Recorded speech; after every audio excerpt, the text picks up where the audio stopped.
¿Cómo Israel y Palestina se convirtieron en enemigos? Historias bíblicas profundas. En las tierras donde el polvo guarda la memoria de los profetas y el viento parece susurrar antiguos pactos, comenzó una historia que todavía arde. Mucho antes de que existieran los nombres modernos de Israel y Palestina, antes de las fronteras trazadas con tinta diplomática y sangre humana, hubo una promesa hecha bajo un cielo lleno de estrellas. La promesa a Abraham. La historia nos lleva a un hombre llamado Abraham. Según el libro del Génesis, Dios lo llamó desde Ur y le prometió una tierra para su descendencia. Esa tierra sería Canaán, el territorio que siglos más tarde sería conocido como Israel y Palestina. Pero la promesa vino acompañada de una prueba. Abraham y su esposa Sara eran ancianos y no tenían hijos. La desesperación abrió una puerta que cambiaría la historia. Sara ofreció a su sierva Agar para que Abraham tuviera descendencia. De esa unión nació Ismael. Años después, cuando ya parecía imposible, nació Isaac, el hijo prometido. 2 hijos, 2 madres, 2 destinos. Ismael e Isaac, 2 ramas, una raíz. Ismael fue considerado el primogénito, fuerte, libre como el desierto. Isaac, el hijo de la promesa, heredero del pacto divino. Las tensiones crecieron en el hogar. Finalmente, Agar e Ismael fueron enviados al desierto. La tradición judía y cristiana sostiene que el linaje del pueblo de Israel proviene de Isaac. La tradición islámica afirma que Ismael es el antepasado de los pueblos árabes. Así, lo que comenzó como un conflicto familiar se convirtió en el origen simbólico de una división milenaria. Pero en ese momento, nadie imaginaba que esa separación doméstica resonaría por milenios. Jacob y Esaú. La rivalidad continúa. Isaac tuvo 2 hijos, Jacob y Esaú. Esaú, el mayor, fuerte cazador; Jacob, astuto y reflexivo. Jacob obtuvo la primogenitura mediante engaño y recibió la bendición destinada al mayor. Esaú juró venganza.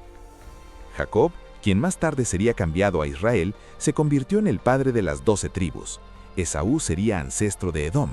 La narrativa bíblica vuelve a mostrar una fractura entre hermanos que marcan territorios y destinos.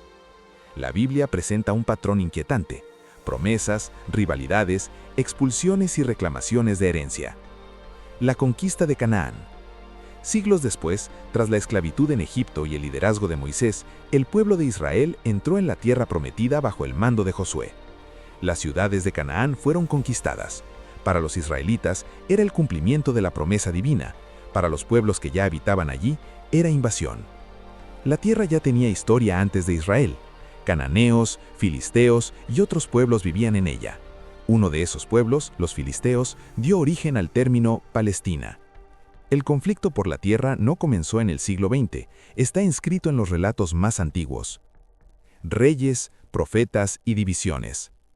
Con el tiempo surgieron los reinos de Israel y Judá. Jerusalén se convirtió en centro espiritual bajo el reinado de David y Salomón, pero después vino la división interna. El reino se partió en 2. Más tarde llegaron las invasiones: asirios, babilonios, persas, griegos y romanos. Cuando el Imperio Romano destruyó Jerusalén en el año 70 después de Cristo, dispersó a los judíos. Más tarde, el emperador Adriano cambió el nombre de la región a Siria-Palestina, buscando borrar la identidad judía vinculada a la tierra. Desde entonces, el territorio pasó por múltiples manos: bizantinos, musulmanes, cruzados, otomanos y británicos. Jerusalén, el corazón del conflicto. Jerusalén no es solo una ciudad, es un símbolo. Para los judíos, es el lugar del templo de Salomón. Para los cristianos, el escenario de la vida y crucifixión de Jesús. Para los musulmanes, el sitio del viaje nocturno del profeta Mahoma. 3 religiones, una ciudad. Cuando algo es sagrado para muchos, se vuelve terreno frágil. El siglo XX.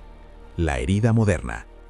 Tras siglos de diáspora, el movimiento sionista surgió con fuerza en Europa, buscando el regreso del pueblo judío a su tierra ancestral.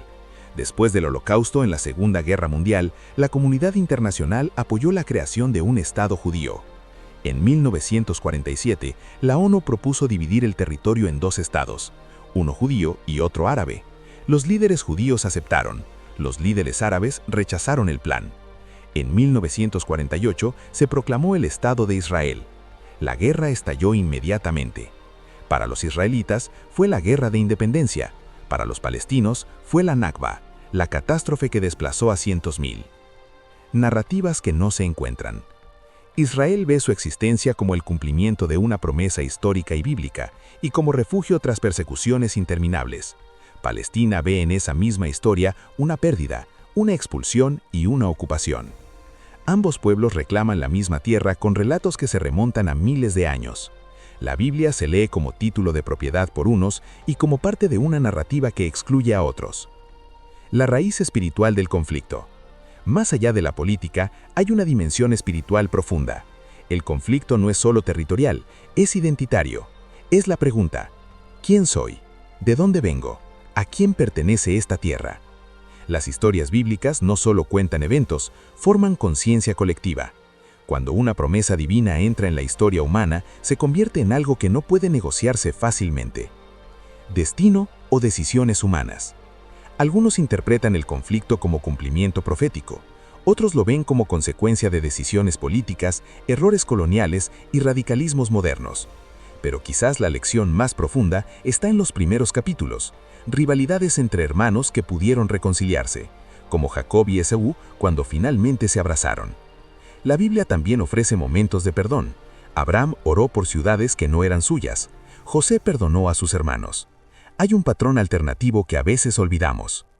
Un futuro escrito o por escribir. Hoy Israel y Palestina siguen atrapados en una narrativa que mezcla fe, historia y política. Las heridas son reales, las pérdidas también. Pero si el conflicto nació en historias familiares, tal vez la solución también tenga algo de reconciliación familiar. La tierra sigue allí, las promesas siguen siendo interpretadas, y el mundo observa. Entre desierto y olivos, entre muros y oraciones, la pregunta permanece abierta. Porque si algo enseñan las historias bíblicas profundas, es que incluso en medio del conflicto, siempre existe la posibilidad de redención.